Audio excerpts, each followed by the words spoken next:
tremendously impressed. I was actually just thinking, I loved the way that you all turned around the whole concept of the question. And this is exactly what we're looking for in hearing your voice. And what that to me means is that it just resonates that knowledge is power, right? So you all know enough, you're bright enough, you're insightful enough to have the power to control these kinds of conversations and have these opinions.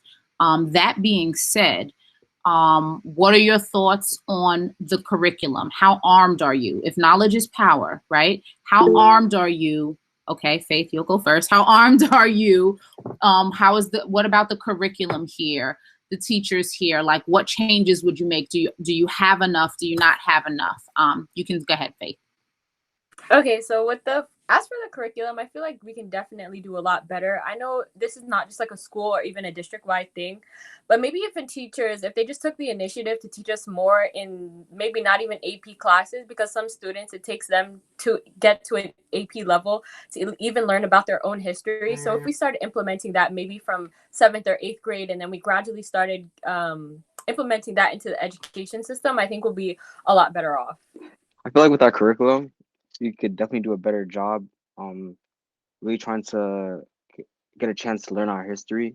I know that there's an African diaspora class, but I feel like it wasn't necessarily promoted well. Many students were unaware of it. So just having more chances to learn about our history, but also more chances to explore in terms of different career outlets or stuff like that. Like I know something that Dustin wanted, a graduate, is a computer science program in Elmont, something that will really benefit the students who are interested in coding and programming. I feel like those things can really be beneficial. Yeah, I'd definitely like to highlight what Andrew said when it comes to a computer science program. I've met tons of students my age and younger who definitely would like to have classes like that since they're so important. Also, when it comes to just the general curriculum, especially when it comes to history courses and the social studies department, I feel like it's entirely like kind of anecdotal in a way. It's it's like a teacher by teacher basis. You get a different experience with every teacher. I feel this happens in every department, of course, but I'm speaking specifically to like social studies.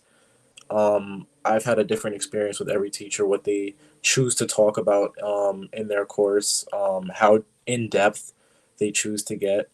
So I feel like not every student gets the same exact experience when it comes to what they're learning about in the classroom. I just wanted to talk about the social studies and the English department. I'll start with English. I think it was 9th or 10th grade, one of those grades. We read a lot. Well, actually, I'll start from 7th to 9th grade. I know that in U.S. history in 7th grade, we're not going to learn that much, right? But then we got to, I don't know what the specific class is, but it's Mr. Cohn's class. And I pretty much only remember learning about the Holocaust in that class. Like, pretty much that's it. And then we got to 9th grade English, and a lot of the books were about the Holocaust, which is fine because we really do need to learn about that. And it's an important topic. But at the same time, I feel like, especially in the English department, we need to diversify the books that we read. And I'm not saying replace the Holocaust with something else. I'm saying incorporate more cultures into the books we read and what we learn about in social studies. Now I'll get to social studies specifically. Once again, we need to diversify the cultures we talk about in social studies. But as a Black person, I can pretty much only really talk about what I've noticed in the social studies department in terms of Black history. And when we get to Ms. Gilliam's class in 11th grade, of course, she's going to highlight the Black issues throughout history.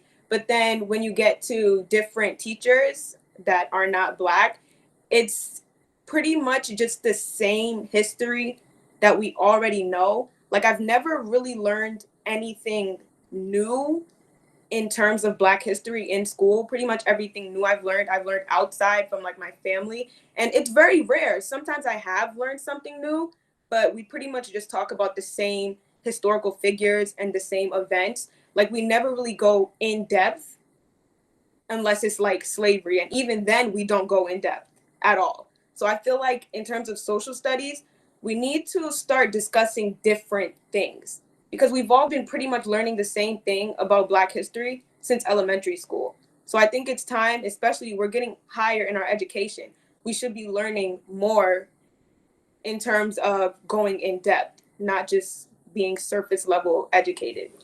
So for Elmont, what Andrew said before, computer science, so AP computer science, I've wanted to take that since the 10th grade. But now I'm taking it online. So I'm taking the course online. But if we had a teacher, like I know one of the math teachers said he was interested in trying to become an AP computer science teacher. I think that would be actually really good, because I know a lot of kids in all grades who are actually interested in taking computer science, and trying to see what it's all about.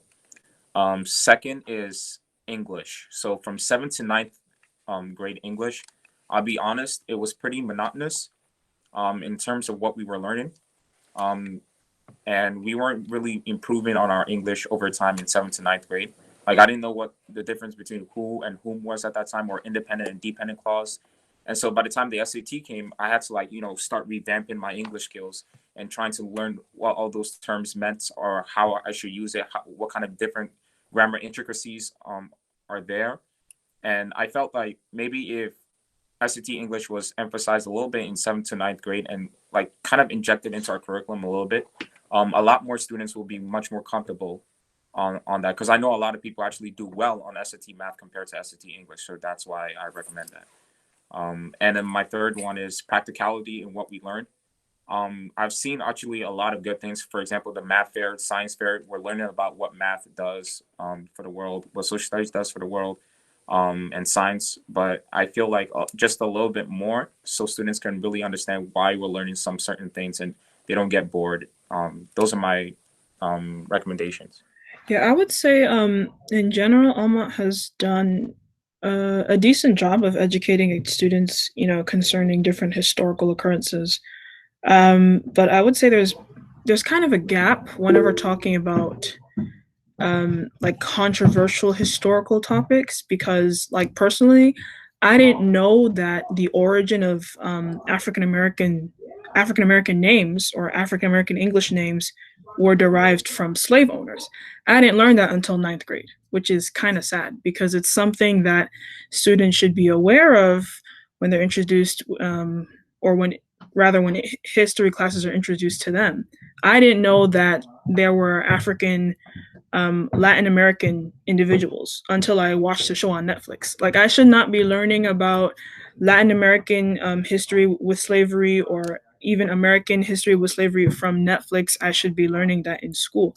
So yeah, seeing these different experiences that we've all had concerning what we have and have not learned in school yet, I don't want to be surprised when I get into college. Like, I'd rather know now, so that once that point comes, then I'd be aware of the situation and my learning experience would be a little bit more inclusive. So I would say, like, being completely transparent about everything that happened, whether it's good or bad from the past, would definitely help us all a bit more.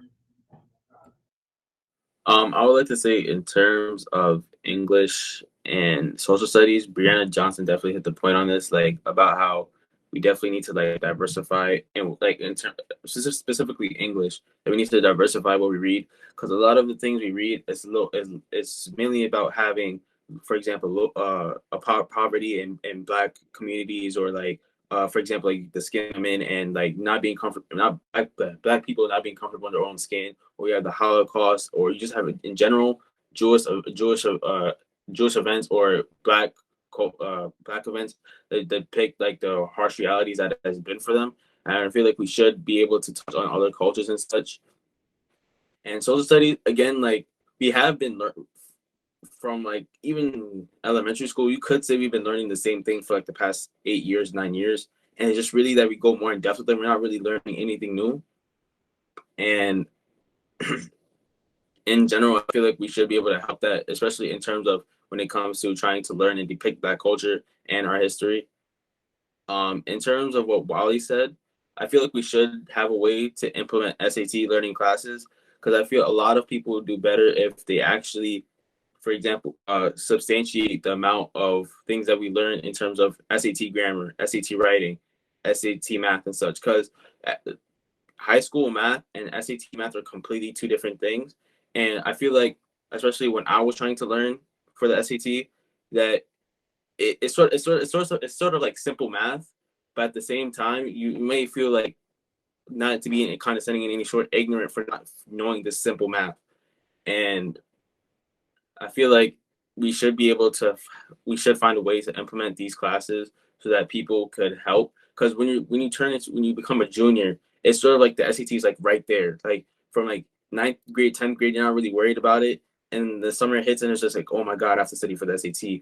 Oh, I have to like take the SAT multiple times so I can super score. And it's just like such a short amount of time that you have to sort of cram and learn the SAT. And you also have to worry about the APs that you're taking that same year. And in addition to that, Wally also touched on the fact of, introducing more APs and other classes. And I feel like we should do that because I know there's like a lot of colleges, because again, a lot of us are taking APs for college that necessarily don't even take the credit for the classes that we're taking in here. And I feel like we should have more classes that people should want to take that would also have credits that are taken in college. For example, for the college I'm going to, like, they're not taking they're not taking biology credits, they're not taking statistics, they're not taking European history, they're not taking world history, and a lot of it. And even if they do take credit, we still have to take these classes in college anyway. So again, it's like I don't see the point if we have to take these classes and we're still not even getting a lot out of it afterwards out of high school.